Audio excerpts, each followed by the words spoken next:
department has not made a decision on receipt of this material. We are still in the process of figuring out if it can be processed and that the disposition options are available for this fuel. We're also going to use the EA input as part of that decision. The EA is different from an environmental impact statement. We will not get a record of decision at the end of the EA. It will either be a finding of no significant impact, or we'll have to go into an environmental impact statement. So we won't have a record of decision, which I think people are typical when they come to public meetings. That is not the EA process. Thank you. My name is Tom Clements. I'm the director of Savannah Riverside Watch, SRS Watch, a public interest organization that monitors the Savannah Riverside. I've got a 20-page comment with quite a number of technical documents as attachments. I posted these on srswatch.org already, but I'm submitting them for the record printed tonight. I'd like to thank those of you who have come to speak out, expressing concern and other opinions about Savannah Riverside receiving additional high-level waste. The proposal before us, as we've seen, will mean that more high-level waste will come to Savannah Riverside and essentially be stranded.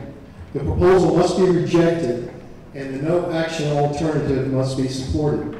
Germany made the waste and can and must deal with it, even if they are having similar problems with locating a geologic repository, as is the United States. The reactors in question, the AVR, and by the way, the name is Arbeitsgemeinschaft Versuchs reactor, which means experimental reactor. It wasn't a research reactor. There were 2 experimental gas-cooled reactors. The record shows they produced electricity in one of them for quite a number of years. Thus, we are dealing with commercially spent nuclear fuel. The German government and the IAEA are clear. They were nuclear power reactors, though they were experimental. This is from the IAEA and the German government itself, which lists these as power reactors. But the backers of the proposal have a real dilemma, because under German law, since 2005, it is illegal to export spent nuclear fuel for reprocessing and disposal abroad. So some in Germany and in DOE are engaged in what I believe is a deception to try and reclassify the reactors as research reactors. But nothing in the record supports that, although I understand there may be a German analysis supporting it that's come out 25 years after the reactors were closed. First of all, I'd like to comment that this is in fact not waste material. This is material which is being recovered, recycled and recovered, and disposed of as was indicated in your slides. This is very important to understand. During that 50 years, the United States has returned many types of fuels. They've returned Triga fuels, they've returned MTR fuels, they've returned Guaido fuel, now they're returning liquid fuels, and now this project is graphite fuels. It's all basically the same, and that it's high-enriched uranium, and in some cases lower-enriched uranium, but all comes from research reactors or test reactors from around the world. And this graphite is a new form of fuel which will come back under this program.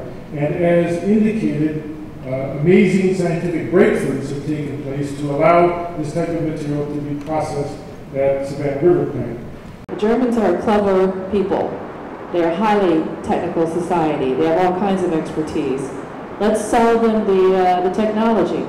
Let them do it themselves. Let them keep it, send it there, let them reprocess it, whatever the chemical process is, let them store it. We cannot open Savannah River site up to the world's nuclear waste. This is the camel in the tent here. The camel gets its head in with the German waste, the next thing you know, it's going to be the French or the Italians or the Ukrainians or the Romanians, or where does it stop?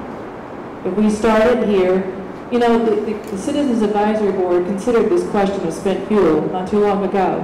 And let there be no mistake, this is spent fuel, however you want to look at it. It's not rods, it's little balls of graphite, but it's still spent fuel. And the citizens of the Aiken area do not want to be known as the world's spent fuel dump. And this is where this is heading. It's very obvious. Now, we cannot be the guardians of the world's weapons usable material. Other people have to step up and take responsibility for that. Otherwise, the Savannah River site is going to be the end point for all of this stuff worldwide. Is that what the citizens of South Carolina want? Outside of the people who have a vested interest in this industry, I can't find anybody who wants that lives in Aiken. So we say, no, take no action. Thank you. Thank you. My name is Sue Parr, and I'm the president of the Augusta Metro Chamber of Commerce. Our organization serves as a platform for 1,100 businesses and organizations in our region that seek to voice their opinions on matters of public policy at the local, state, and national levels. We certainly appreciate the opportunity to provide comments at this public hearing. For over 60 years, the Savannah Riverside has provided outstanding leadership in its missions to manage nuclear materials. Its facilities, human capital, and expertise represent the best in the industry and in many respects the world. The scientists, researchers, and workers at Savannah Riverside are our neighbors and our friends. We trust them to keep our community safe as they carry out the mission that they have been entrusted to them by our nation. In the world of international nuclear material management, the United States must, without a doubt, assume and maintain a leadership role, especially at a time when we have the capabilities to offer innovation in an increasingly complex environment. As challenges and opportunities mold an ever-evolving industry, we have the responsibility long-term to discover and implement the technologies that will lead to an even safer and stabilized future for nuclear materials. U.S. superiority in developing and implementing technologies that minimize HEU and pioneer the safest and securest disposition of proliferant materials is already being demonstrated at Savannah River National Lab. HTGR project exemplifies the capabilities of SRS as a preeminent resource our nation and the world can depend on. As the surrounding community, we are very proud of that distinction. We are here this evening to let you know that our community overwhelmingly embraces our role as a region vital to the future of solving some of the world's most difficult problems.